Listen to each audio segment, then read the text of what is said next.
सुप्रभात बच्चों, मैं पूनम भेंगरा आज के हिंदी कक्षा में आप सभी बच्चों का हार्दिक स्वागत करती हूँ। पिछली कक्षा में हमने हिंदी भाग 1 में कवि जयशंकर प्रसाद जी की जीवनी और आत्मकथ्य कविता के कुछ अंशों को पढ़ा था। आज हम लोग भाग 2 में आत्मकथ्य कविता की अगली पंक्तियों को पढ़ेंगे और उनका अर्थ जानेंगे।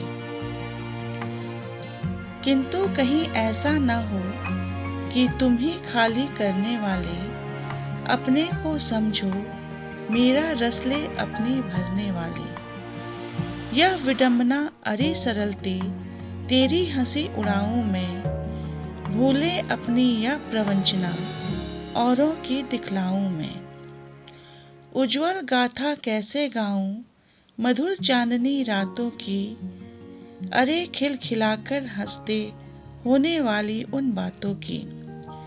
मिला कहाँ वह सुख जिसका मैं स्वप्न देखकर जाग गया, आलिंगन में आते आते मुस्कुरा कर जो भाग गया। यहाँ विडंबना का अर्थ होता है दुर्भाग्य, प्रवंचना का अर्थ होता है धोखा और गाथा का अर्थ होता है कहानी। कवि कहते हैं अपने परिचितों से कि मेरा जीवन खाली है, अर्थात उसमें सुख नहीं है। कवि आगे कहते हैं कि जब आप मेरी आत्मकथा पढ़ेंगे तो क्या होगा, कहीं ऐसा ना हो कि आपको लगे कि मेरे जीवन के दुखों का कारण आप ही हैं। जो आप पढ़ रहे हैं वो आप सब मेरे दुखों का कारण है। कहीं आपको मेरी आत्मकथा पढ़कर यह न लगने लगे। अपने को समझो मेरा रस ले अपनी भरने वाले। मेरे दुखों का रस लेकर आप स्वयं का मन कहीं न भर दो। यह विडंबना अरे सरलते तेरी हंसी उड़ाऊं मैं, भूले अपनी यह प्रवंचना औरों की दिखलाऊं मैं। कवि कहते हैं कि यह मेरी विडंबना है, मेरा दुर्भाग्य है, यह मेरी कठिनाई है कि मैं कैसे अपनी सरल मन की हंसी उड़ाऊं। वे कहते हैं इस सरलता के कारण मैंने अपने जीवन में कई बार विश्वासघात झेला है, कई लोगों ने मेरे साथ धोखा किया है। मैं अपनी आत्मकथा में अपने जीवन में की गई भूलों को लिखूं या मिलने वाले धोखे के विषय में लिखूं, अर्थात मैं नहीं लिखना चाहता हूँ। आगे कवि कहते हैं उज्ज्वल गाथा कैसे गाऊं मधुर चांदनी रातों की, अरे खिलखिलाकर हंसते होने वाली उन बातों की।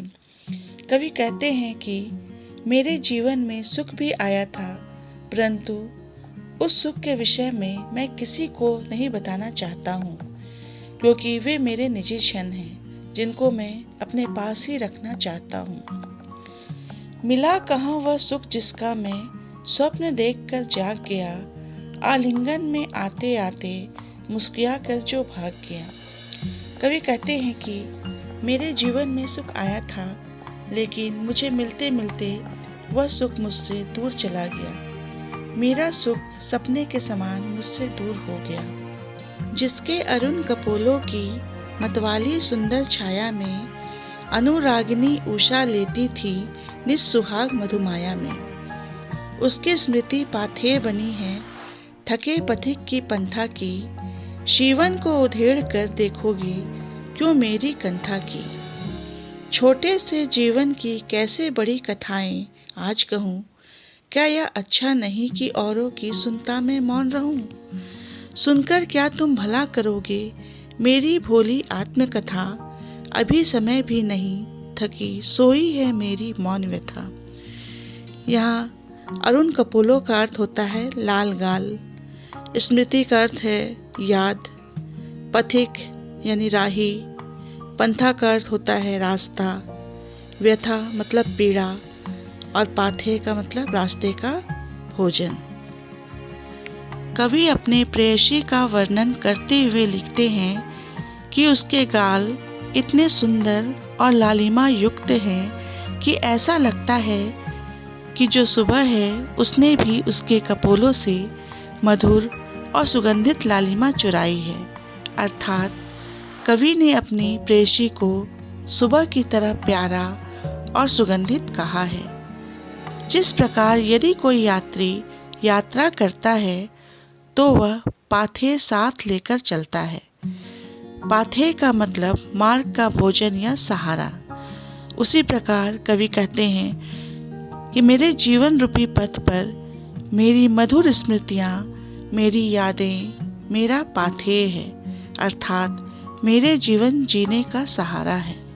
सीवन को उधेड़ कर देखोगे क्यों मेरी कंथा की, छोटे से जीवन की कैसे बड़ी कथाएं आज कहूँ। क्या यह अच्छा नहीं कि औरों की सुनता मैं मौन रहूं। कवि अपने मित्रों परिचितों से सवाल करते हैं, प्रश्न करते हैं कि तुम मेरे अंतर्मन को खोलकर क्यों देखना चाहते हो। मेरा जीवन छोटा है लेकिन उसमें बहुत बड़े बड़े दुख हैं। मैं कैसे उन दुखों के बारे में आपको बताऊं। क्या यह अच्छा नहीं कि औरों की सुनता मैं मौन रहूं। कवि कहते हैं कि अच्छा तो यह रहेगा कि मैं औरों की भी सुनूं। सुनकर क्या तुम भला करोगे मेरी भोली आत्मकथा, अभी समय भी नहीं थकी सोई है मेरी मौन व्यथा। कवि कहते हैं कि मेरी आत्मकथा को सुनकर आपको कोई लाभ नहीं होने वाला है, क्योंकि ना तो मेरी आत्मकथा रोचक है और ना प्रेरणा देने वाली है। कवि कहते हैं कि अभी आत्मकथा लिखने का समय भी नहीं हुआ है, क्योंकि मैंने अपने जीवन में ऐसा कोई भी कार्य नहीं किया है, कोई भी उपलब्धि प्राप्त नहीं की है जिसका मैं उल्लेख अपनी आत्मकथा में कर सकूं। थकी सोई है मौन व्यथा। वे कहते हैं कि मेरा जो दुख है वह अब मौन है, सोया हुआ है। मैं उसे फिर से जगाना नहीं चाहता हूँ, इसलिए मैं आत्मकथा लिखकर अपने दुखों को बढ़ाना नहीं चाहता हूँ, अपने दुखों को कुरेदना नहीं चाहता हूँ। तो ये था आत्मकथ्य कविता का भावार्थ। मुझे आशा है कि आप सभी को यह पाठ अच्छी तरह समझ में आ गया होगा। अब मैं इस भावार्थ से जुड़े कुछ प्रश्न पूछती हूँ, जिनमें पहला प्रश्न है, आत्मकथ्य कविता के कवि कौन हैं? दूसरा प्रश्न है, कवि आत्मकथा लिखने से क्यों बचना चाहता है? तीसरा प्रश्न है, स्मृति को पाथेय बनाने से कवि का क्या आशय है? ठीक है बच्चों, अब हम लोग अगले वीडियो में फिर मिलते हैं। धन्यवाद।